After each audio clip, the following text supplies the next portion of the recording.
digging in the crates for something good.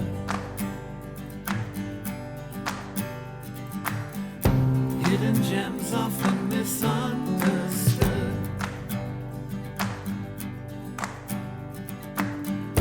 'Cause you know there's no such thing as too much.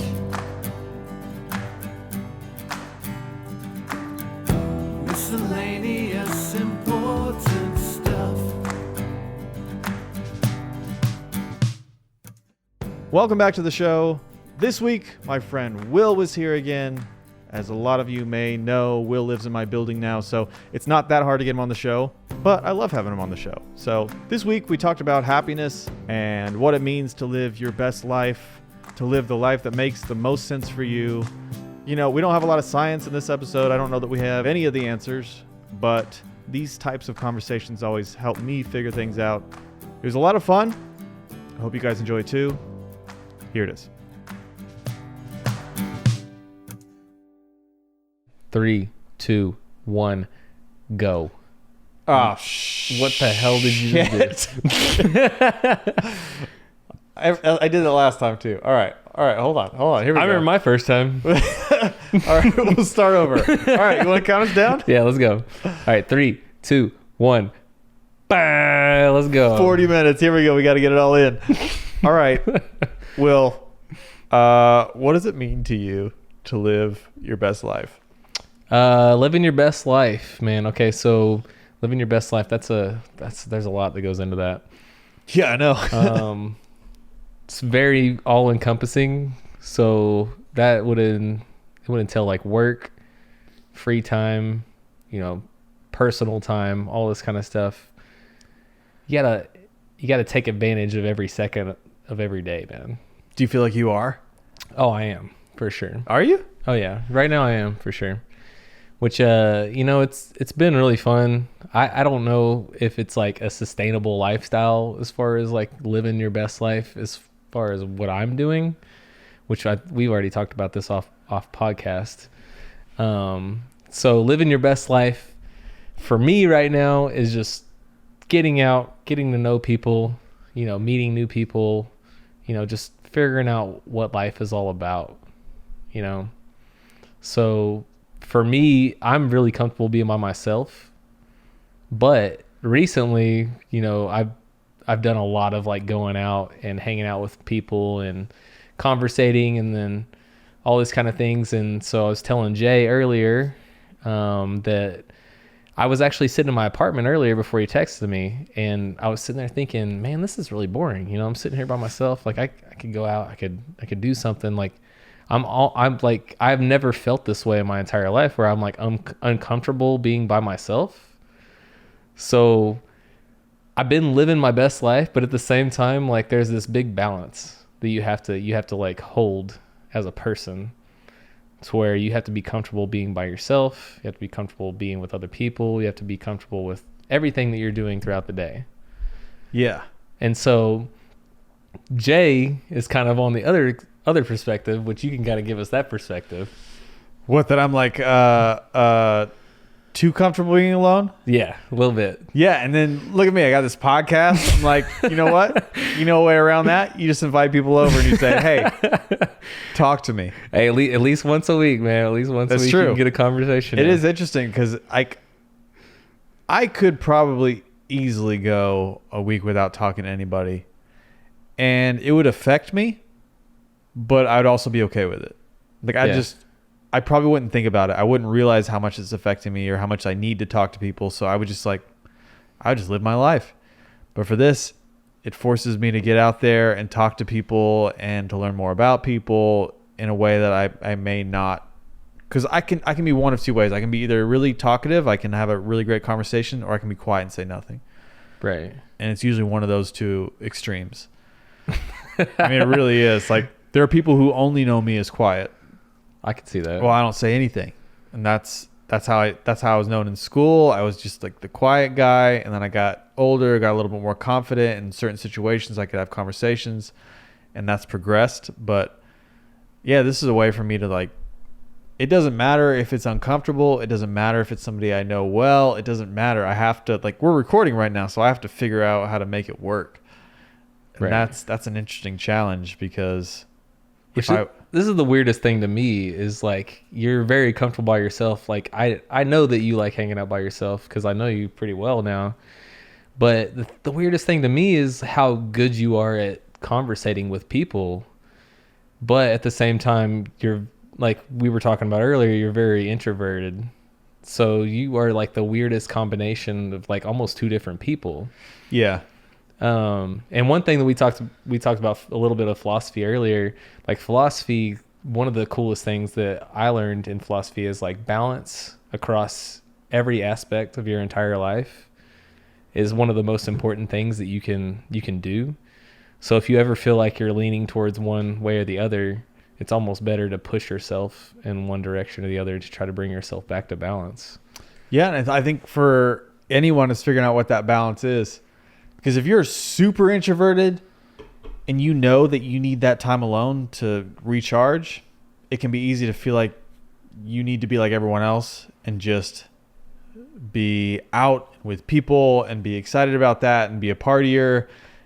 And that's not necessarily a good thing for you. Like you got to figure out what the perfect balance is for you. Like Right. how much time do you need with people? How much time do you need by yourself? Because I think it's different for everybody. Right. And if you don't figure that out, then you end up living too much time in a certain frame of mind that's maybe not going to be beneficial to you. Right. Yeah. One thing that always kind of, this is sort of my like release is I actually do meditation. So I'll actually, throw my phone in a different room. Do you and literally then- throw it? You're just like, Oh yeah, it's right across the room. I have an OtterBox, so I don't really care. Yeah, it doesn't matter. It's no big deal. It can bang across the wall. It doesn't matter. But yeah, I'll actually put my phone in another room. I'm literally impossible to get a hold of for maybe an hour or 2 hours, and you sit and you clear your mind and you just kind of figure out what's going on, like internally yeah, with yourself. And I feel like that's really important, especially for me because I've been so outgoing lately. Like if I didn't have that, like I would be extremely unbalanced right now. Like it would just be like just chaos yeah. because I'm doing things all the time. So you need to spend time reflecting, looking inward. Right. And even just clearing your mind and just, being introspective a lot more because, this from the podcast. Whenever you're doing a podcast, it's a lot of back and forth. Whenever you're by yourself, there's no such thing as a back and forth. It's just inward. Yeah. So Or it's a there's- back and forth with yourself. with yourself. Yeah. With yourself. Which so is a weird yeah, conversation.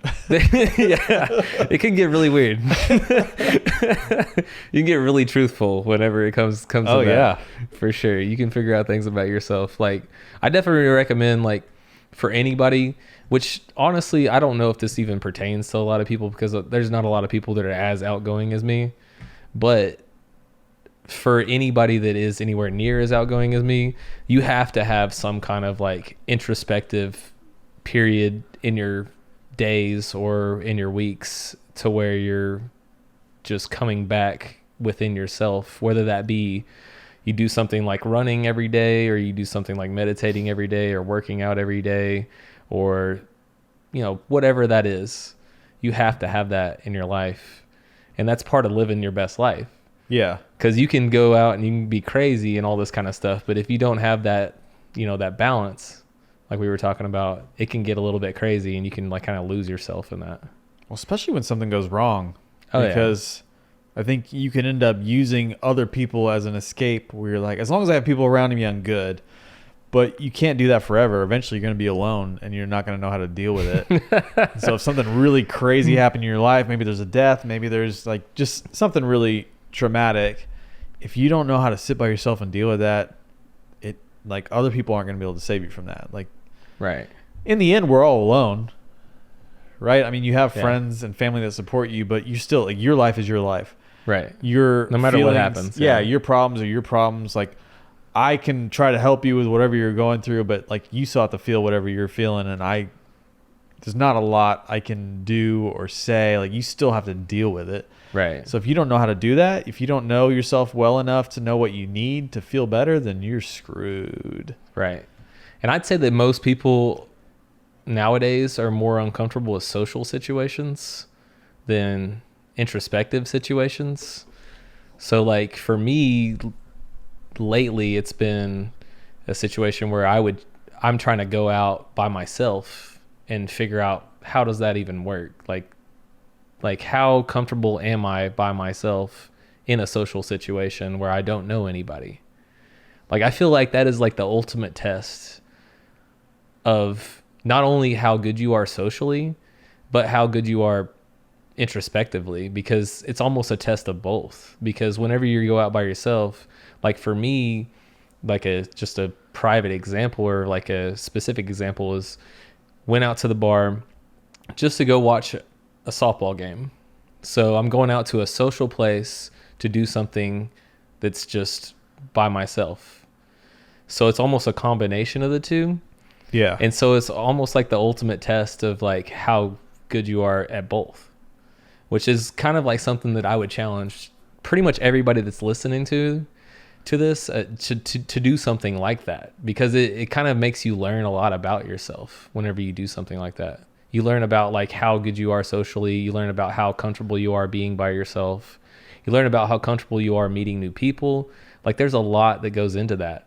It's actually pretty complicated whenever you think about it, even though it's like maybe like a simple decision that you can make to do. Sure. Now it's probably harder now because everyone's on social media. So like you're more likely to meet someone on social media or interact on social media, but to go out by yourself in public at a place where most people probably are with somebody, Right. like that's already an uncomfortable situation for a lot of people. Right. Because you're going to be really self-conscious. You're going to be thinking like, what are they thinking? What are they of me? thinking about me? Yeah, like why is this guy here alone? Like, thing. what's his story? Yeah. And then how you deal with that, it's like a whole other thing. Oh yeah. It's like the ultimate test for me as far as like what the things that I've done maybe in the past like 2-3 months.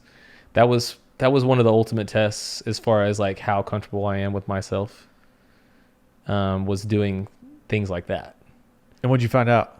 I found out that I thrive pretty well with it.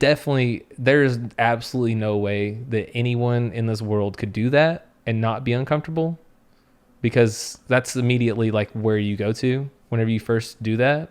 But after you do it a couple of times and then you realize how friendly people are and how Sure. much like people like to interact with other people, it's actually not that bad.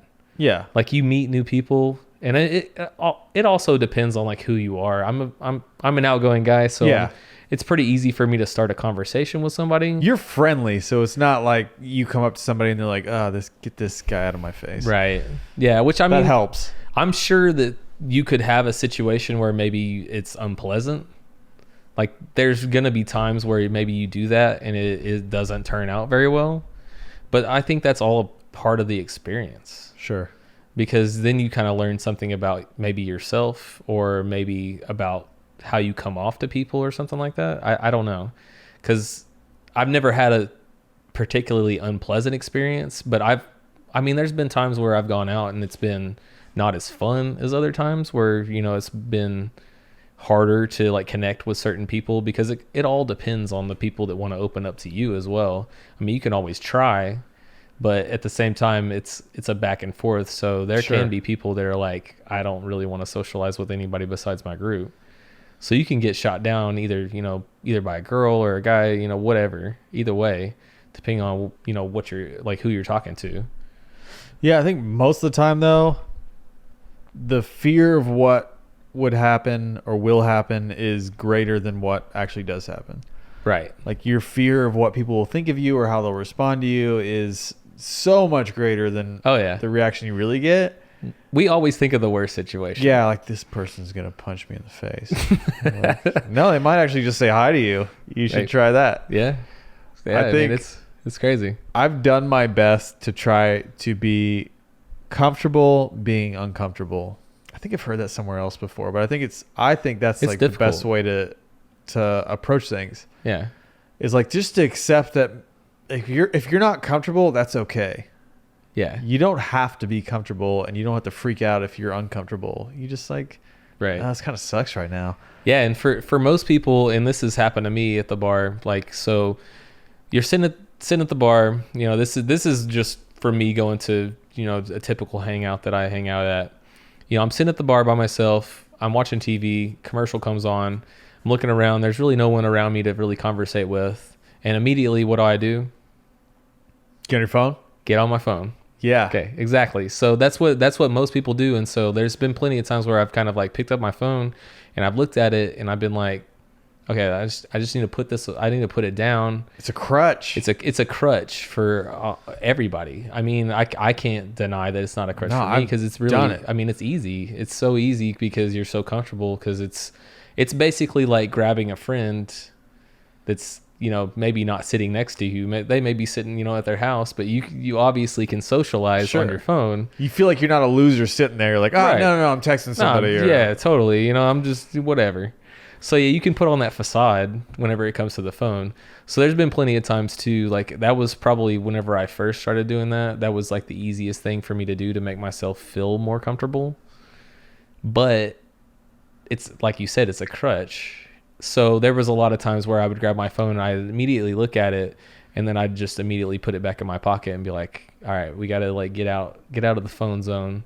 Yeah. Because you just got to get out of that zone every once in a while. Like, because real life relationships and interactions are way funner to me as far Sure. and a lot of times like they just like we were talking about introspectively and socially, they're way more impactful in your life. You can meet new people and make more of an impact and all these kind of things, face to face rather than online. Yeah. It's a little different nowadays because everybody's online and that's like kind of all everybody does, but to me, I still feel like it's more impactful to be like kind of there and present. I do too. I'd much rather talk to somebody in person. I think we spend so much time avoiding the things that bother us instead of just accepting that like, this sucks and just sit in it. So instead of being uncomfortable in a social situation without your phone, you're just like, let me go to my phone and make me feel better. Right. Like, maybe you should just put your phone down and just like accept that you don't feel great. You feel awkward. You feel like naked in a way. Yeah. But just like feel it. Just feel it, man. Feel it. Just feel like the real life situation and just roll with it. I try my best to do that. It's hard. I go on. So I've recently got back into dating, and I've gone out on a number of dates, and like I've gotten good at it over the years. Like I know how it all goes. I understand the whole situation. Like the first time I did it was terrible, but now I can go out on a date and right before it starts, you get that, there's just like that bit of anxiety for me. thinking about it too much. Like who you're going to meet, how it's going to go, like the interaction. But now I've got it to a point where I just go, well, I mean, what does it matter? Like, what's the worst that can happen? Like I'll feel uncomfortable, but I'm still going to walk in there. So like, why am I going to sit here and worry about this? Like, right. If it's the worst night of my life, if it's the most uncomfortable night of my life, I probably have a good story. So yeah, for I sure. might as well just go in there and feel it, see how it goes. But that's such a hard thing to do. Oh, it's super hard. Yeah. So, what's the most like uncomfortable? Like, have you ever went solo to a bar or anything like that? I'm trying to think. If not, like, what's the most uncomfortable like social situation you've been in? I don't know. I mean, I've been to parties that I felt very uncomfortable at. I mean, I love going to movies by myself, but that's not a great one because I'm like, I know I'm going there to sit it's by not myself necessarily alone in the social. theater. Yeah. I've sat at restaurants by myself. That's never been an issue for me. I kind of like that. That's an issue for a lot of people, like going to a restaurant by yourself, for sure. I don't mind it. I used to love to do it, but I would bring like a book or paper or something like that. But that was back whenever I was in college. Although when I'm on trips, I don't think of it as much. I think, I'm on a trip. I'm here by myself. Yeah. If I were to go right now to a restaurant by myself, I might overthink it. Yeah. Even though I know it doesn't matter. So probably the most interesting story I've had in the past 3 months, which I don't know if you've even heard this or not, but so I went out to a bar for a Thunder game. This was one of the nights where I was like, I'm going to go out by myself. You were going to watch the game? Yeah, I was going to watch the game. So it's kind of a lot of times it's like if there's something that I know is going to be on, that way it kind of gives me something to watch. You know, I'm just chilling. You know, if somebody sits next to me, I can have a conversation. It's sort of kind of like a little bit of like a mix. Because I mean, if you go there and there's like nothing to do besides sit there, it's definitely going to be really awkward to just sit there by yourself. So went there for a Thunder game. I went over to Pink Parrot, which I almost never go to, but I thought JJ's was closed, which was like kind of my usual dive bar. So I went over to Pink Parrot, which is kind of next door to it, and it's kind of like this fun sort of like half club, half bar situation. So I'm sitting at the bar and I'm just watching the game, and I'm probably there for like 30, 40 minutes. You know, I have a few beers, and all of a sudden I have a couple of girls sit next to me, and I look over and I realize they're not girls. They're transgender men that sit next to me. But you didn't realize it at first? No, I mean, I just glanced over and I was like, okay. And then I look back, and so I realized that they're transgender men, and I'm like, okay, I have some questions, because I'd never met a transgender person in my entire life. This is my first time to like meet somebody in person. Yeah, I feel like it's even less common here in Oklahoma. Yeah. So, and what's funny is neither one of them were from Oklahoma City. They were both from Lawton. They had come up here to party for the weekend and hang out. From Lawton? They're from Lawton. They came up here. They had a hotel, and they came up here to the party for the weekend. So I think I talked to them for maybe like 3 hours. Wow. Yeah. Because, I mean, it was just great conversation. Like, not even... There was probably 30 minutes of maybe, like, me trying to figure out, like, how their lifestyle works. And the rest of it was just great conversation and hanging out with another person. Yeah. I mean, it's just, like, the fun... Like, that's the thing, is, like, you meet people that you would never typically meet until you go out and you just, like, put yourself out there and you do something random. I mean... It's true, like... Yeah, if you were like sitting in your apartment, there's no possible way that would happen. No, unless you yelled at somebody down the street from your balcony and said, "Hey, what's your deal?" So yeah, I learned a lot about like transgender culture, and like they were great people and they were super cool. I mean, it was definitely like one of the most memorable experiences I've had in the past 3 months for sure. That's cool. Yeah, I love that, and I did it all by myself, like just going downtown. See, I think about that. I probably need to do more of that. There's been nights where I've talked myself out of that, where I've like, I got stuff to do. I'm going to stay home and do it. But there's the hotel bar across the street. Yeah. I thought about going there because I've actually never been there. I think I've been in that hotel for something, but I've never been to that bar. And I thought I could just go there on like a Friday night. I could just sit at that bar. I could have a drink, but I always find a way to talk myself out of it. Yeah. It's hard, man. It's so easy to talk yourself out of. Yeah, because like I could stay here, like because you're comfortable. Yeah, it's so comfortable. And there are times where I'm like, I'm gonna be uncomfortable, and I'm fine with it. There are other times where I'm like, for whatever reason, I can talk myself out of it, because of course it's always easier to be comfortable. Always. Oh yeah. You really have to like actively pursue being uncomfortable. Oh man, there's been so many nights, which the walk across the bridge. Yeah. There's been so many nights where like I've started that walk and like been like halfway and been like, it's almost like this fight inside of yourself that's like, okay, this is probably like, we should just go back. Yeah. We should just go back.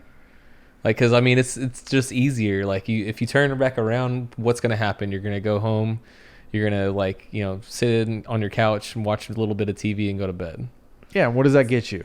It's comfortable though. Like it's not an uncomfortable experience. And like getting back to what we were talking about earlier, whenever you're walking across that bridge, the closer you get to that middle part of the bridge, the more of the scenarios that get like are bad that come through your head that you think are gonna happen. I might die tonight from anxiety. I might die. Because I mean, that's just how it is. Like I feel like I wouldn't say like everybody's a pessimistic person, but everybody, whenever it comes to like going into an uncomfortable situation, wants to like think of the worst possible situation. Of course. Which is, I promise doesn't happen. Like, I mean, I can tell you right now in like 30 times of going out by myself that it's very rare. I think you have to be an aggressive optimist. You do. You have to be very aggressive. In life. Not just going out by yourself, but in life in general, because you definitely have to. I definitely am a big optimist person. I mean, there's no reason why you shouldn't be an optimist, in my opinion, pretty much in any aspect in life. Yeah. I I mean, mean, you know for sure things are going to go bad in life. I don't care what you figure out. People are going to die. You're going to have bad things happen. You're going to have bad days. You are going to have bad things happen to you. 100%. You can't avoid it. It doesn't matter what you do. So the only way to combat that is to like have a positive outlook. Right. And it comes back to the positivity for sure. Yeah, because what else are you supposed to do? Yeah. Like knowing that these things are going to happen, like there will be, I think the most important one to reference is that people are going to die in your life. Unless you die first. Like people are going to die that you care about. What are you going to do about it? I mean, of course you grieve, but like we can't pretend like bad things won't happen. Yeah. Like the worst things are going to happen. Yeah. And I mean, like thinking about worst case scenarios, it just breeds like just a negative feeling inside of you and negative outlook on life in general, which is just awful. Well, it ruins your day. Awful. It ruins your day.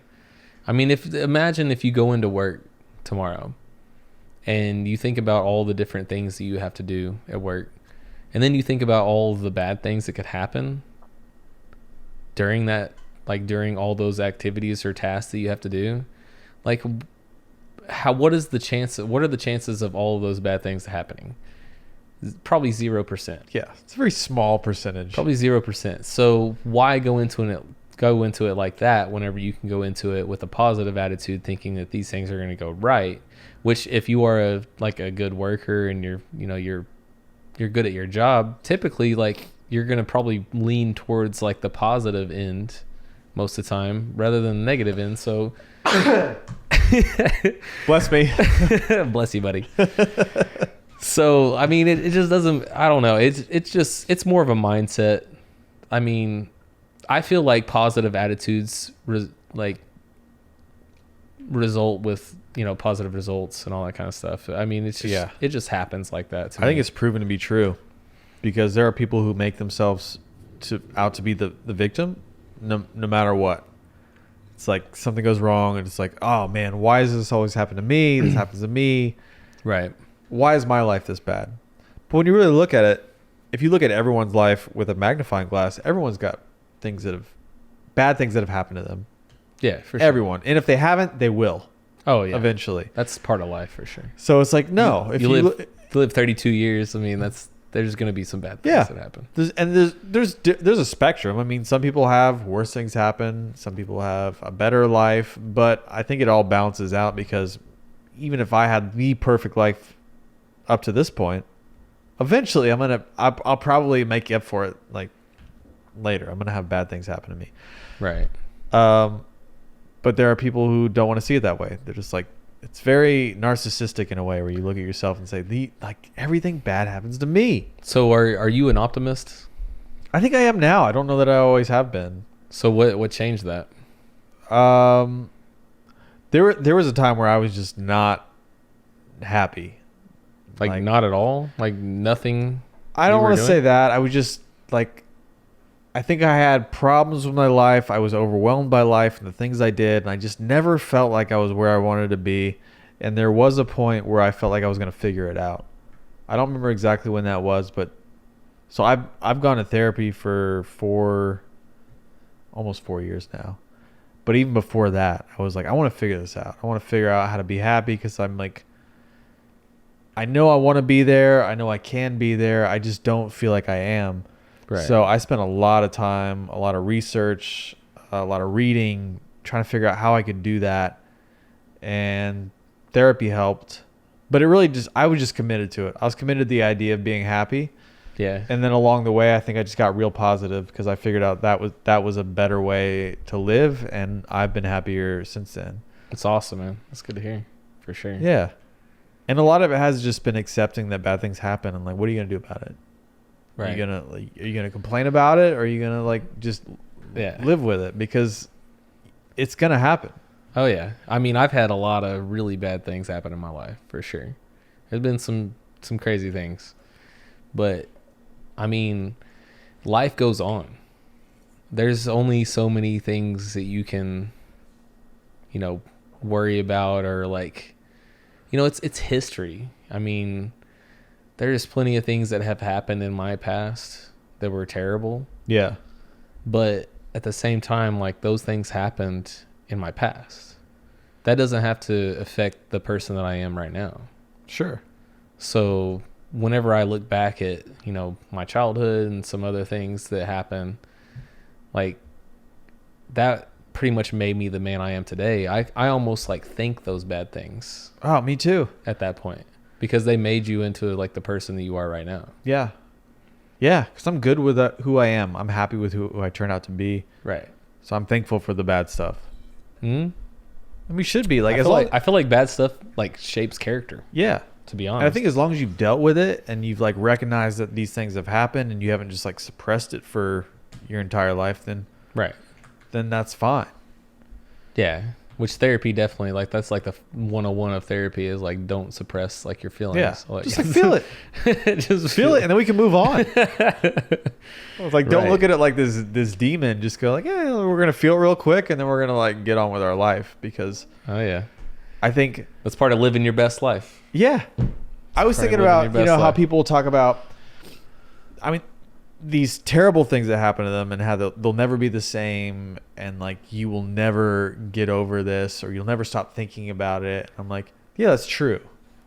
I think that's true. But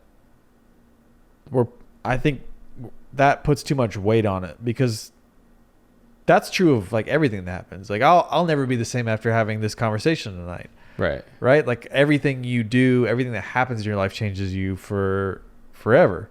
Oh yeah. So like the bad things and the good things. Oh yeah, definitely. So looking at one instance like, I'm never going to be the same, and like I can't live my best life now. Like, no, you're just living a different life. So like you lose somebody that's close to you, or you have this traumatic event that happens to you, you're going to live a different life because of that. But it doesn't mean you can't live a good life. Right. It's Oh, just yeah. you have to change how you look at things, and some people don't want to do that. They just want to like remember these terrible things, and they don't want to let it go. But that's part of like the positivity kind of outlook, Yeah. because there's definitely like, especially like recent things, of course it's going to take time to get over certain things, but once time has passed and people are still holding on to those kind of things, that's whenever you have issues at that point, Yeah. and you're not living your best life at that point. Like you need to figure out like that point in time where this bad thing happened was so long ago that you should definitely have recovered at this point. And if you haven't, then you need help, which kind of gets back to the whole mental health deal that we were Sure. talking about. If you hold on to things like that for that long, there's definitely like a thing that you need to like process. Like you're holding it in at that point. And so people that hold those things in like that is so bad. Like you definitely need to just let it out. Like for me, the worst thing that's ever happened in my life. Okay. So I was a senior in high school. I had two best friends, or three best friends. We hung out together all the time, through parties. We hung out. So we go into my freshman year of college. All three of my friends just went and got jobs, but we all hung out together every weekend. Well, one of my friends, he actually gets engaged to a girl that's pregnant with his baby.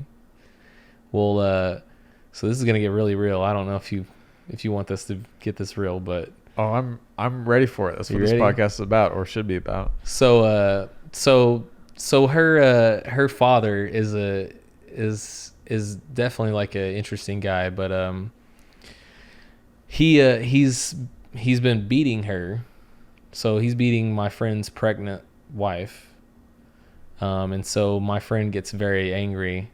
And so one night, it happens over and over again. So one night, my friend ends up, drinking some beers, and it happens, and she calls him crying and all this kind of stuff. And so he actually gets one of my other friends, and they drive out to his house, and they actually beat this guy's head in with a baseball bat.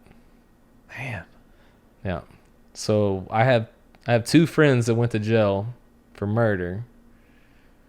Like, two of my best friends went to jail for murder.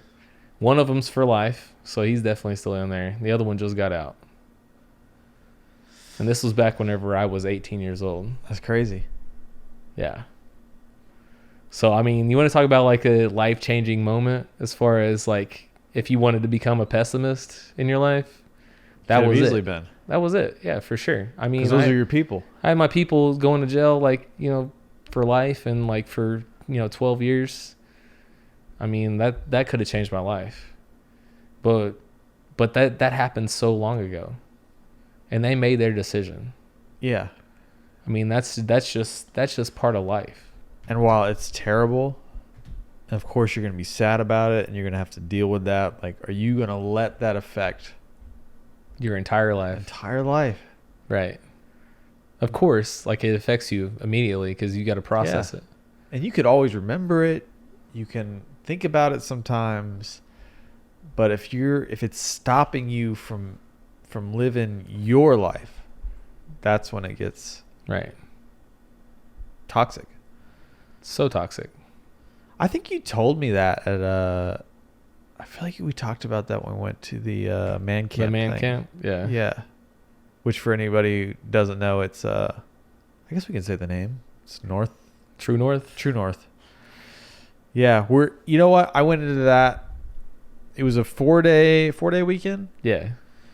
where it's religious based, but it's mainly about men getting in touch with their feelings and looking inward and Right, understanding. because as men, we are terrible at that. I will That's- admit that for sure. Right. As far as like admitting your feelings to another man, that is definitely like a weird, like, we don't necessarily do that very often. It's not as common. It's not Right. natural. Right.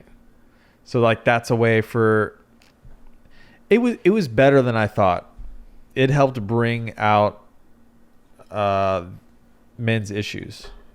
It helped those men look inward and say, this is what's wrong with me. Right. And it was nice to see. I felt like I had done a lot of work already when I had got there, but it was just, I don't know. It was more positive than I thought it would be. And I felt like I got to know you and Ryan better when we went there. And like overall, it was just a good experience. And like I had more respect for the whole program because Right. I could see what was happening. Yeah, people think about whenever you look at it and people talk about it, the first thing that they say is like the whole religious part of it. Yeah. But I feel like that's like the last part that I respect because Sure. I wouldn't say I'm anti-religious, but I'm definitely not the most religious guy in the world. But I feel like that camp is really good for some people. Yeah. Like for you, maybe you've worked out things beforehand, but there's a lot of people that, like we were talking about earlier, how I meditate and some people run, some people do these introspective things, and you like to be alone. There's a lot of people that aren't like that. Yeah. And I feel like that man camp makes them do that. Definitely. It makes them get introspective and figure out what's going on in their lives. I saw that. I saw a lot of it. Yeah. And that's when I was like, man, this, like, it made more of a difference in those guys' lives than I thought it would. Yeah. Where I heard them talking about it, I was like, I can't say anything bad about it. I think the most negative thing I would say is it seems like there's not enough afterwards, like enough support afterwards. Right. Yeah. Because some of them had like some crazy stuff happen. Yeah. There's some issues with some of those guys. Really crazy stuff where I'm Yeah. like, man, I love that they were able to talk about it and they feel surrounded by guys that love them. But after they leave, I'm like, I don't know. If I this know, is right? Enough. They're just going back. Yeah, but it was great to see because they were able to figure these things out that they probably never talked about with anybody. Yeah, the thing about that though is like you see those people that admit some of those crazy things. A lot of those guys have friends that came with them, so that's probably like the first time that their friends have heard those things. So Yeah. there probably is a little bit of a support system That's true. almost naturally built That's a into good it point. with that, just because of that. That's a good point. Because most people aren't showing up by themselves. That's true. Where you just like sign up and you go, I guess I'll go. Right. So there's at least there's some kind of support system. It's just like our group didn't need that. That's true. Because we didn't have like a bunch of stuff to, we weren't crazy. Apparently.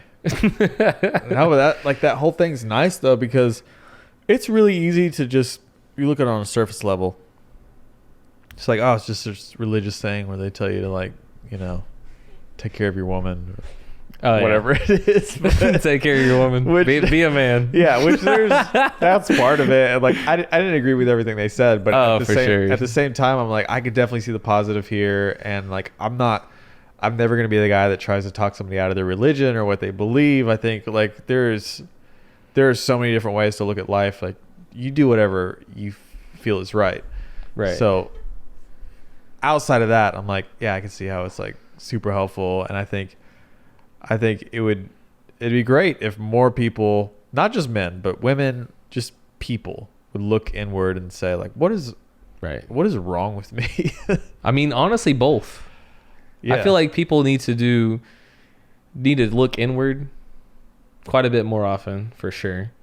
But at the same time, they need to look and go into more uncomfortable situations. That's true. And expand your horizons. Get more outgoing and be like literally both of those extremes, sort of, almost. Because I feel like people just kind of fall in the middle a lot of times, which comes back to the phone. I feel like the phone is the middle. It's like the perfect example of like what the middle is. Because the phone is your comfort zone. Yeah, you just sort of float there. You can be introverted. You can be extroverted. You can be whatever you want.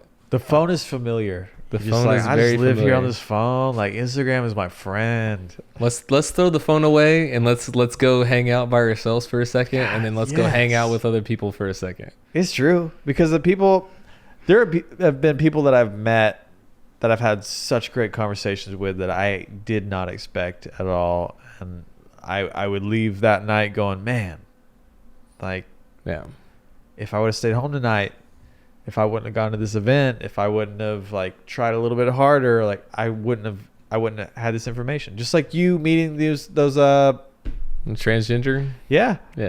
How crazy is that? Because